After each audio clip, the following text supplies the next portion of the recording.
துயர் துடைக்கும் ஒரு பொருளாய் வாழ்ந்து கொண்டிருப்பவர்கள் மிதுனராசிக்காரர்கள். பல பேருடைய துயரை துடைக்கக்கூடிய ஒரு மனிதர்களாக இருப்பீங்க. பாவம் பார்க்கக்கூடியவர்கள், பரிதாபம் பார்க்கக்கூடியவர்கள், அன்பில் இலக்கணமாக இருப்பவர்கள். நம்ம ஏதாவது ஒரு பொறுப்பு எடுத்துக்கிட்டோம்னா அதை முதல்ல அழகா முடிப்போம் ஐயா, அதுக்கு பிறகு அடுத்ததை பத்தி யோசிப்போம். ஆனா எல்லாத்தையும் அதை கொண்டா, இதை கொண்டா அப்படின்னு நமக்கு வேண்டாம். எது முதல்ல தெரியுது, தெரிந்ததை அழகாக செய்வோம். நம்மளை யாருமே விளம்பரப்படுத்தல, யாருமே நம்மளை வெளியில கொண்டு வரலைனாலும் நம்மளை நாமளே விளம்பரப்படுத்தி அந்த எண்ணம் வரும். விளம்பரப்படுத்துதுன்னா என்ன? போஸ்ட் அடிச்சு ஒட்டுறதில்லை. நம்ம செஞ்ச செயலை மற்றவர்கள்ட்ட சொல்றது. நான் இந்த ஊர்ல இதை பண்ணியிருக்கிறேன், நீங்களும் இதை பண்ணுங்க. எப்படி? அப்படி நான் இந்த ஊர்ல பண்ணிருக்கிறேன் அப்படி சொல்றது இல்லை. நான் இந்த ஊர்ல இந்த விஷயத்த பண்ணிக்கிறேன், நீங்க இந்த விஷயத்த பண்ணுங்க, இன்னும் நல்லா இருக்கும் அந்த ஊரு அப்படின்னும் போது மிதுன ராசிக்காரர்கள் மேல ஒரு மரியாதையே உண்டாகும். ஏன்னா மிதுன ராசிக்காரர்களை தனியாக யாரும் முன்னெடுத்து செல்ல மாட்டார்கள். எப்பயுமே மிதுன ராசியோட பெரிய போராத காலம் என்னன்னா, மிதுன ராசியோட விதி என்னன்னா, யாரும் நம்மள முன்மொழிய மாட்டான்.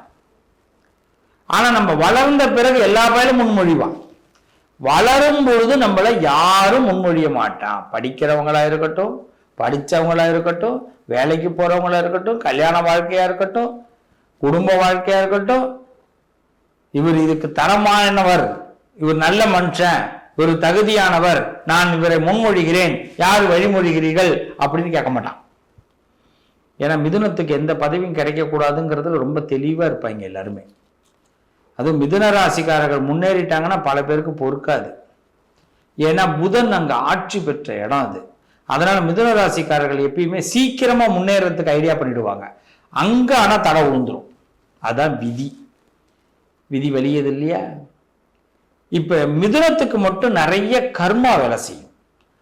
அவங்க அப்பா பண்ண பாவம், தாத்தா பண்ண பாவம், பாட்டம் பண்ண பாவம், பூட்டம் பண்ண பாவம்லாம் மிதுனத்தை மட்டுமே தாக்கும் நிறையா. இந்த பாவங்கள் தாக்கக்கூடிய ராசியில மிதுனம் ஒரு சங்கடமான ராசி. ஏன்னா நம்ம முன்னோர்கள் புண்ணியங்கள் பண்ணியிருந்தா அது எளிமையா கிடைச்சிரும். பாவங்கள் ஒரு பாவம், சிறு பாவம் பண்ணியிருந்தாலும் மிதுனத்துக்கு மட்டும் எப்படின்னா, அந்த பாவத்தை இவங்க கிளியர் பண்ணா மட்டும்தான் இவங்க லைஃபே ஸ்டைல் மாறும். மிதுன ராசிக்காரர்களுக்கு சில இடங்கள்ல பாத்தீங்கன்னா சீக்கிரம் படிக்க முடியாது.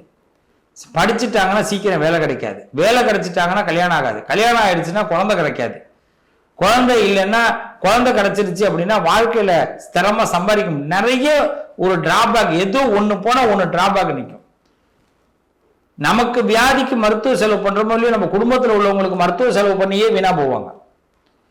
மெடிசன் ஏதாவது ஒரு பணப்பிரச்சனை இருந்துகிட்டே இருக்கும் மிதுன ராசிக்காரர்களுக்கு. எப்பயுமே மிதுன ராசிக்காரர்கள் ஒரு திருப்தியா நான் நிம்மதியா இருக்காங்கன்னு சொல்ல முடியாது. ஏதாவது ஒரு விதத்துல ஒரு குடைச்சல், ஒரு பிரச்சனை இது இருந்துகிட்டே இருக்கும். இது எங்கேருந்துங்க உருவாகுது? நான் நல்லவனா தானங்க இருக்கிறேன், நான் நல்லதுதான் செய்யறேன், நல்லா இருக்கிறேன், ஏன் எண்ணத்துக்கு ஏன் எனக்கு வெறும் மெடிசன் செலவா வருது? என் பிள்ளைக்கு ஏன் மெடிசன் செலவு, என் புருஷனுக்கு ஏன் மெடிசன் செலவு, என் பொண்டாட்டிக்கு எதுக்கு மெடிசன் செலவு? இப்படிலாம் திங்க் பண்ண தோணும். நான் நல்லா இருக்கிறேன், நான் நல்லது செய்யறேன். இந்த பேட்டை படத்துல ரஜினிகாந்த் ஒரு டைலாக் ஒன்று சொல்லுவார்.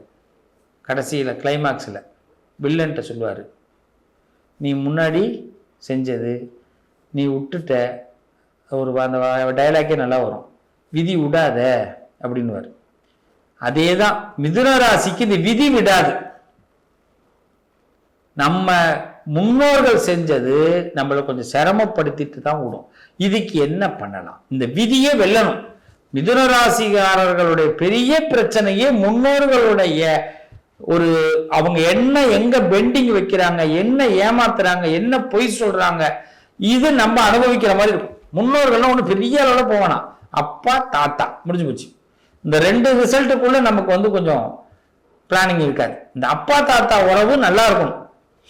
அந்த முன்னோர்கள் சரியா இருந்தாங்கன்னா மிதுன ராசிக்காரர்களுக்கு எங்கேயுமே பேலன்ஸ் நல்லா இருக்கும். இதுல எங்கேயோ இடத்துல டேமேஜ் ஆயிடுச்சுன்னா மிதுன ராசிக்காரர்களுக்கு சிரமம் விடுவாங்க. இதனாலதான் பல இடத்துல மிதுன ராசிக்காரர்கள் அடி வாங்குவாங்க. அதாவது பார்த்தீங்கன்னா நல்ல பலமானவர்களா இருப்பாங்க. அவங்க ரொம்ப தைரியசாலியா இருப்பாங்க. ஒரு இடத்துல மட்டும் கூனி குறுகி இருப்பாங்க. இதுதான் அவங்களுடைய பலகீனம். இது இந்த முன்னோர்கள் வழி. அதாவது நம்மளை டெவலப் பண்ண விடாது. சார் வீடு இருக்கு சார், இருக்கட்டும். வாடகைக்கு விடுறோம் சார், இருக்கட்டும். எல்லாமே இருந்தும் ஒரு சாட்டிஸ்ஃபைடு இருக்காது. சாப்பாடு இன்னொரு வீட்டில் போய் சாப்பிட்ற மாதிரி இருக்கும். நமக்கு விருப்பம் இல்லாமல் நம்ம வாழ்க்கையை நடத்துகிற மாதிரி இருக்கும். இதுதான் விதி. இந்த விதி நம்ம வெல்லணும். இந்த விதியோட கொடுமை இருக்கு பார்த்தீங்களா, இது கொஞ்சம் அதிகம். அப்ப இந்த மிதுன ராசிக்காரர்கள் என்ன செய்யணும் அப்படின்னா, முன்னோர்கள் விட்டு போன விஷயத்தை நாம இப்ப முடிக்கணும். முன்னோர்கள் நம்ம ஊர்ல, நம்ம வீட்டுல, நம்ம தாத்தா பாட்டன் பூட்டன் இவங்க என்ன பாவம் பண்ணாங்க, யாருக்கு என்ன தப்பு பண்ணாங்க, அவங்க எங்கேயாச்சும் போய் சொன்னாங்களா, இதை நம்ம ஆராயணும். இதுக்கு நாம முடிவெறணும். இதுதான் விதியை வெல்லக்கூடிய வழி. இதுதான் விதியை வெல்லக்கூடிய வழி. இதுல ஒன்னே ஒண்ணு, மிதுன ராசிக்காரர்கள் விதி நெருங்காம வெளியில போறதுக்கு இன்னொரு வழி இருக்கு. அவங்களுடைய நல்ல உள்ளம். இது முன்னோர்கள் செஞ்சதுனால இது நடக்குது. ஆனா இந்த விதியை வெல்லக்கூடியது, முன்னோர்களுடைய அந்த பிரச்சனைகளை தீர்க்கக்கூடியது இவர்களுடைய நல்ல உள்ளம் மிதுனத்திற்கு ஒரு பெரிய மாற்றத்தை ஏற்படுத்தும். எப்படின்னா, இவங்க செய்யற உதாரணமான உதவிகள், கைக்கு கண்ணுக்கு தெரியாத உதவிகள், கண்ணுக்கு தெரிஞ்ச உதவிகள், யார் என்ன ஹெல்ப் கேட்டாலும் செய்யக்கூடிய ஆற்றல் மிதுன ராசிக்காரர்களுக்கு உண்டு. பாவம் பார்ப்பாங்க, பரிவு பார்ப்பாங்க, அதுல அவங்க செய்வோம் அப்படின்னு நினைப்பாங்க. கொஞ்சம் கஞ்சமா தான் இருப்பாங்க, கைப்பிடியோட தான் இருப்பாங்க மிதுன ராசிக்காரவங்க.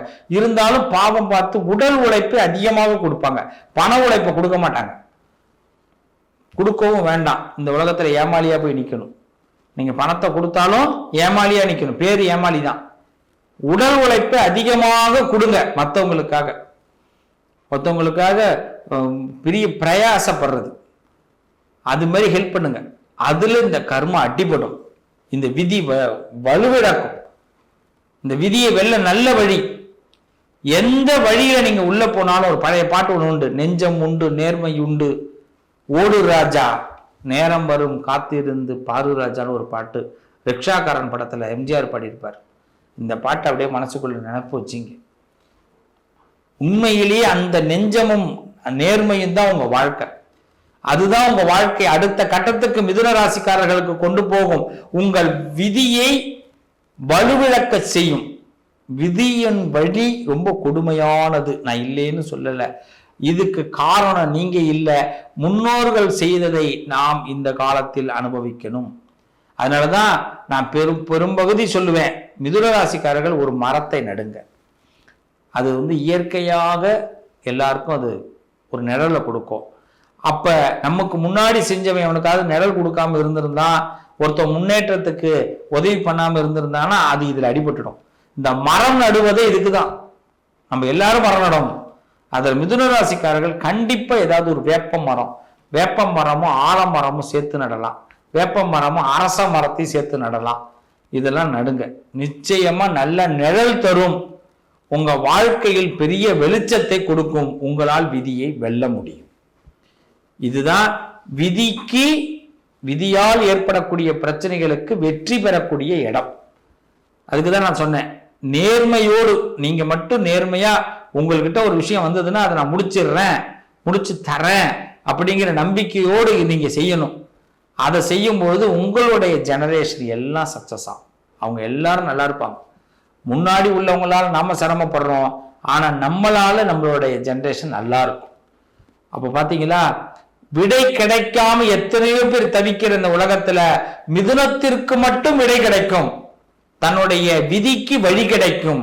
இது விதியை வெல்ல முடியும் மிதுனத்தால். காரணம், அவங்க நெஞ்சம் உண்டு நேர்மையுண்டு ஓடு ராஜா நேரம் வரும் காத்திருந்து பாரு ராஜா. இந்த பாட்டு தான் அவங்க ஞாபகத்துக்கு வரும். அவங்களுக்கு ஒரு நேரம் வரும், அவங்களுடைய நேர்மையும் அவங்களுடைய நெஞ்சில் இருக்கிற துணிச்சலும் அவங்கள நல்ல வழியில கொண்டு போகும். இதுக்கு நம்ம செய்ய வேண்டியது இயற்கையை அதிகமாக பேணி பாதுகாக்கணும். ஒரு வேப்ப மரம் அரச மரத்தை உங்க ஊர்ல சிவாலயத்துக்கு வாசல்ல நடுங்க. இதுல அம்பாள் கோவில் இருந்ததுன்னா அம்பாள் கோவில் வாசல்ல நடுங்க. வேப்ப மரம் அரச மரம் மாரியம்மன் கோவில் காளியம்மன் கோவில் எல்லாம் சொல்லுவாங்க, நடுங்க, இல்லை பிள்ளையார் கோயில் வாசல்ல நடுங்க. கண்டிப்பாக உங்களுடைய அதை நட்டுட்டு வந்துடக்கூடாது. அதை நட்டுட்டு தண்ணி ஊற்றி அதை கொஞ்சம் பராமரித்து ஏற்றி விடணும். ஒரு வருஷமாவது அதை ஏற்றி விட்டாதான் அதுக்கு பிறகுதான் அது வளர்ச்சியை கொடுக்கும். நம்ம நட்டுட்டு வந்துட்டோம்னா அடுத்த நாள் போனோமா காலையில் தின்னுட்டு போயிடும், இல்லை யாராவது தூக்கி போட்டு போயிடுவாங்க. இதையும் நீங்க கவனமா இருக்கணும். ஆக மிதுன ராசிக்காரர்கள் இதை மட்டும் செய்யுங்க, உங்கள் விதியை நிச்சயம் வெல்ல முடியும். வாழ்த்துக்கள், நல்லதே நடக்கும்.